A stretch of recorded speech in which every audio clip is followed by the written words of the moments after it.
हिमाचल से जमात और रोहिंग्या का कनेक्शन सामने आया है, जिसके बाद गृह मंत्रालय ने राज्यों को आगाह किया है। इंटरनल सिक्योरिटी डिवीजन के डिप्टी सचिव श्रीनिवास ने पत्र लिखकर यह बड़ा खुलासा किया है कि तबलीगी जमात और रोहिंग्या का कनेक्शन सामने आया है, जिसके बाद कोविड-19 के टेस्ट करने के लिए बात कही गई है। और गृह मंत्रालय ने सभी राज्यों और केंद्र शासित प्रदेशों को चिट्ठी लिखकर निर्देश दिए हैं कि रोहिंग्या और तबलीगी जमात के बीच कनेक्शन की जांच की जाए। रोहिंग्या मुस्लिम और उनके परिचितों का भी कोविड-19 टेस्ट होना चाहिए। गृह मंत्रालय ने यह भी कहा कि इसके संबंध में जरूरी कदम उठाए जाएं, क्योंकि जिस तरीके से तबलीगी जमात ने पूरे देश में कोरोना वायरस के मरीजों की संख्या बढ़ा दी है, उसके बाद रोहिंग्या जो मुसलमान हैं, बांग्लादेशी घुसपैठी जो भारत में रह रहे हैं, अब उनका भी कनेक्शन इसमें सामने आया है। इससे पहले आपको हम बता दें कि नेपाल से भी कनेक्शन सामने आया था, जहां पर कि किस तरीके से भारत में कोरोना वायरस फैलाने की साजिश रची जा रही थी। और अब ये कनेक्शन रोहिंग्या का और जमातियों का कनेक्शन सामने आया है। और इससे एक रिपोर्ट गृह मंत्रालय ने जारी की है, जिसमें कहा गया है कि रोहिंग्या मुसलमानों ने तबलीगी जमात के और अन्य धार्मिक आयोजनों में हिस्सा लिया था, जिसके बाद ये आशंका की जा रही है कि वो कोरोना वायरस से संक्रमित हो सकते हैं।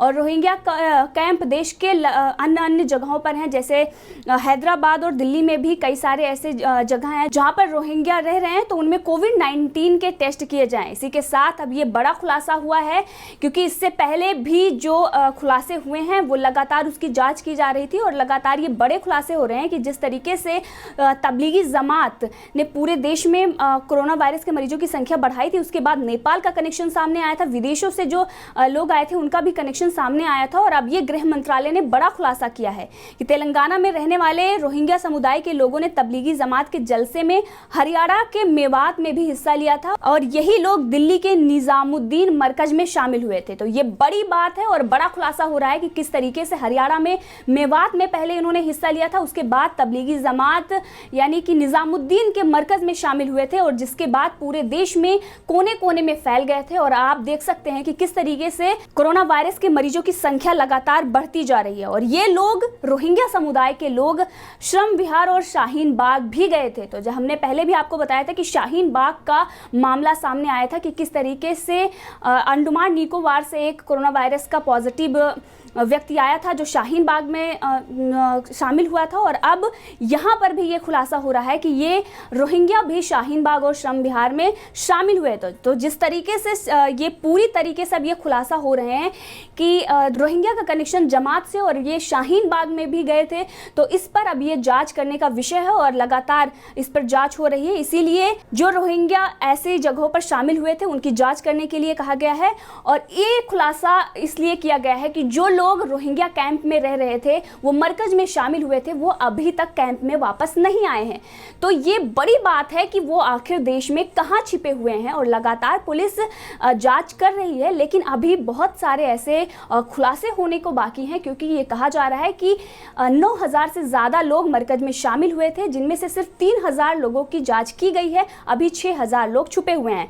तो यहाँ पर भी जो रोहिंग्या मुसलमान थे जो मरकज में शामिल हुए थे, अब वो लोग कैंप में नहीं हैं। तो ये भी बड़ा विषय है जांच का कि आखिर वो कहाँ हैं, देश के किस कोने में। इसलिए गृह मंत्रालय ने ये रिपोर्ट राज्यों को सौंपी है और राज्यों से उनकी जांच करने के आदेश दिए हैं। और गृह मंत्रालय की चिट्ठी के मुताबिक रोहिंग्या समुदाय के लोग तबलीगी जमात के जलसे जो डेरा बस्सी पंजाब जम्मू कश्मीर में भी शामिल हुए थे, तो हरियाणा, पंजाब, जम्मू कश्मीर और तेलंगाना ऐसी जगहों पर ये शामिल हुए थे और अब ये गायब हैं।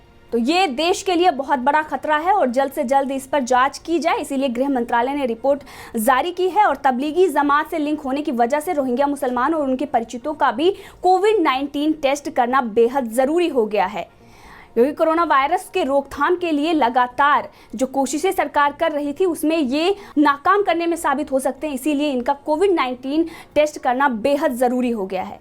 और ये पत्र डिप्टी सचिव इंटरनल सिक्योरिटी डिवीजन व श्रीनिवासू ने लिखा है। इस चिट्ठी को मुख्य सचिव और सलाहकारों के साथ साथ डीजीपी और दिल्ली के कमिश्नर ऑफ पुलिस को भी भेजा गया है। ईडी ने अब बड़ा खुलासा किया है कि हवाला के पैसे भी यहाँ पर आ रहे थे।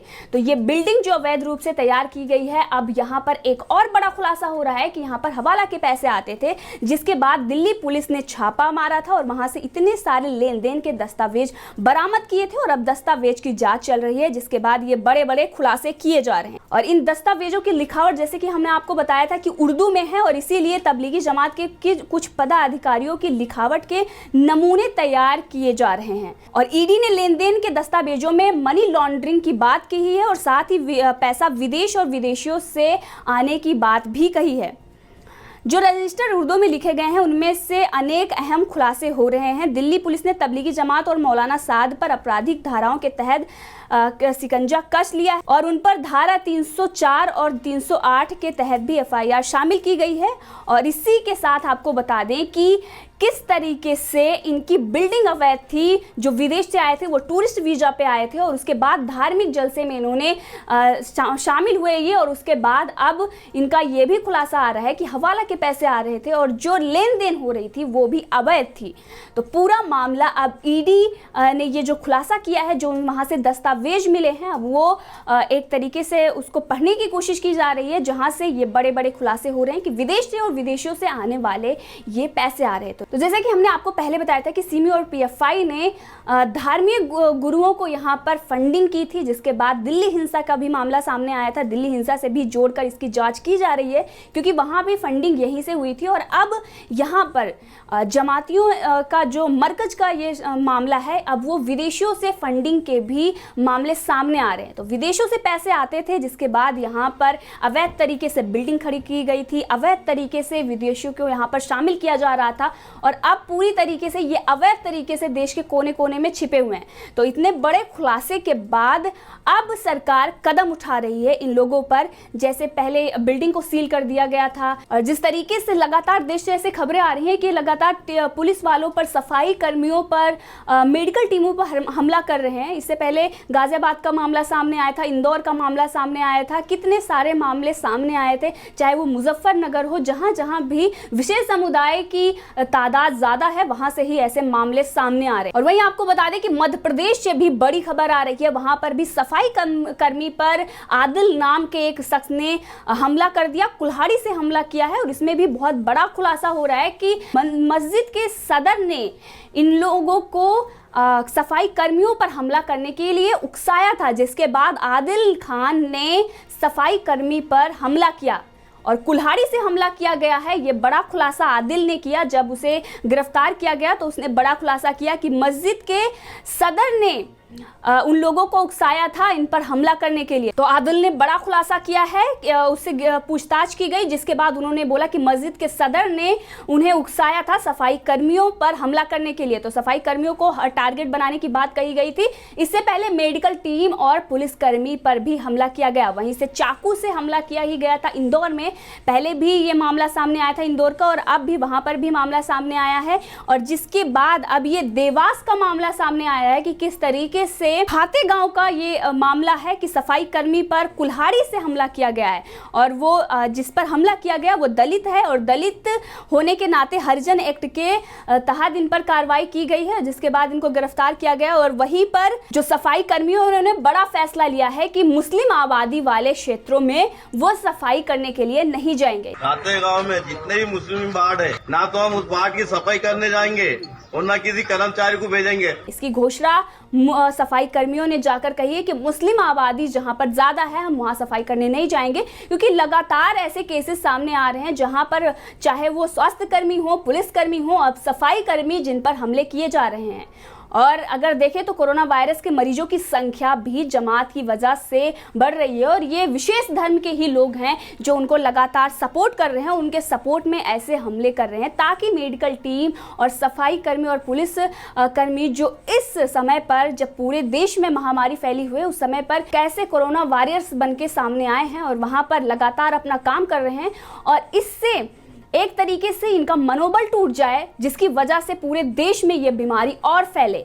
तो एक तरीके से ये ह्यूमन बॉम्ब की तरह रिएक्ट कर रहे हैं, और दूसरी तरह से जब इनको आइसोलेट करने के लिए या इनका चेकअप करने के लिए पुलिस वाले या स्वास्थ्य कर्मी, सफाई कर्मी जो सफाई करने जा रहे हैं वहाँ पर जाते हैं तो उन पर हमला किया जाता है।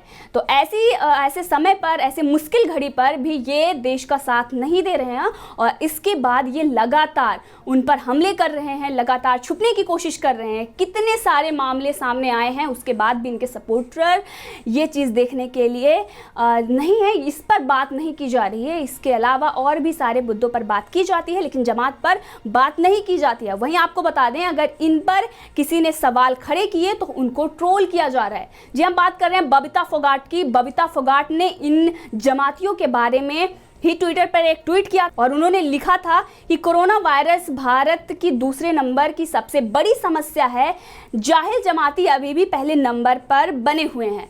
जिसके बाद ट्विटर पर लगातार उनको ट्रोल किया जा रहा है, गंदे कमेंट, भद्दे कमेंट दिया जा रहा है। अजाज खान और कई ऐसे लोग हैं जो उनको ट्रोल कर रहे हैं। साथ में ही कुछ सेकुलर गैंग है जो उनके खिलाफ सोशल मीडिया पर उतर आया। वहीं पर उनको कॉल्स, मैसेजेस आने लगे, उनको लगातार धमकियां आ रही हैं क्योंकि उन्होंने जमात का नाम ले लिया। इसी वजह से उनको इतनी धमकियां दी जा रही हैं। इससे पहले भी मीडिया को धमकी दी गई थी और अब बबीता फोगाट ने लिखा तो उनको धमकियां लगातार दी जा रही हैं, क्योंकि अभिव्यक्ति की आज़ादी सिर्फ और सिर्फ सेकुलर मीडिया और सेकुलर गैंग, टुकड़े टुकड़े गैंग को ही है। वो ही अभिव्यक्ति की आज़ादी लेकर इस देश में रह सकते हैं और किसी को अभिव्यक्ति की आज़ादी नहीं है।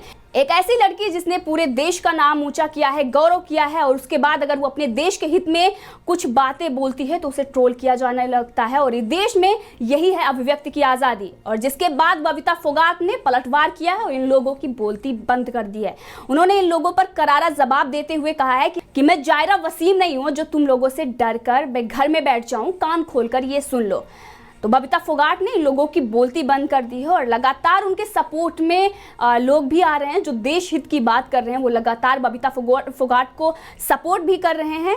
लेकिन इससे पहले उन्हें सोशल मीडिया पे काफ़ी कुछ सहना पड़ा, जिसके बाद उन्हें वीडियो के जरिए उन्होंने ट्विटर पर पोस्ट किया और जो वो फील कर रही थी वो उन्होंने बयान किया कि किस तरीके से उनको परेशान किया जा रहा है। और इस देश में जहां अभिव्यक्ति की आज़ादी की बात कही जा रही थी, वहां पर अगर कोई व्यक्ति कुछ व्यक्त करता है तो उसके बाद उसे किन किन चीज़ों का सामना करना पड़ता है। और अगर खासकर वो अपने देश के हित की बात करे, क्योंकि जिस तरीके से ये मामले सामने आ रहे हैं, कोरोना वायरस के मरीजों की संख्या बढ़ रही है और तबलीगी जमात के सपोर्टर और तबलीगी जमात किस तरीके से पुलिसकर्मी, स्वास्थ्य कर्मी और सफाई कर्मी पर हमला कर रहे हैं, इस मुश्किल घड़ी में देश का साथ नहीं दे रहे, और उसके बाद अगर कोई भी व्यक्ति इनके खिलाफ या सच बोलता है, जो सच देश में चल रहा है वो सच बोलता है, उसके बाद उनको धमकियां दी जा रही हैं। और जिसके बाद बबीता फोगाट ने उन लोगों का मुंह बंद कर दिया है और यहाँ पर उन्होंने जायरा वसीम, जिनको इन लोगों ने डरा धमका कर घर पर बिठा दिया था, उसका नाम लेते हुए उन्होंने कहा कि मैं जायरा वसीम नहीं हूं कि किस तरीके से आप लोगों के धमकियों से मैं डर जाऊं।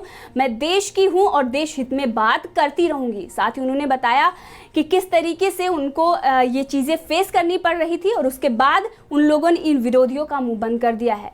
और अब कई लोग ऐसी बात कर रहे हैं कि वो सिर्फ और सिर्फ तबलीगी जमात पर बात कर रही हैं। इससे पहले उन्होंने कुछ नहीं किया, किसी पर नहीं बोले, लेकिन इससे पहले भी उन्होंने राष्ट्रहित में कई सारे काम किए हैं और जिसके बाद उनका देश में नाम हुआ है। लोगों का ये भी कहना है कि आमिर खान ने मूवी बनाकर उनको फेमस किया, तो उन लोगों को ये जानना होगा कि आमिर खान ने सिर्फ और सिर्फ उनके नाम पर पैसे कमाए हैं, क्योंकि स्टोरी की वजह से ही मूवी चलती है। अगर स्टोरी की वजह से मूवी नहीं चलती तो ठग्स ऑफ हिंदुस्तान को भी ब्लॉकबस्टर जाना चाहिए था, क्योंकि उसमें आप देख सकते हैं कि कितने बड़े बड़े सुपरस्टार थे, उसके बाद भी फ्लॉप हो गई।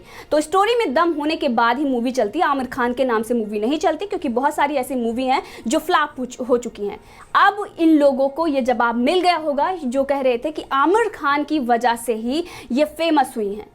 तो उन लोगों को ये समझना चाहिए कि आमिर खान ने बबीता फोगाट और गीता फोगाट के नाम पर पैसे कमाए हैं। जय हिंद, जय भारत।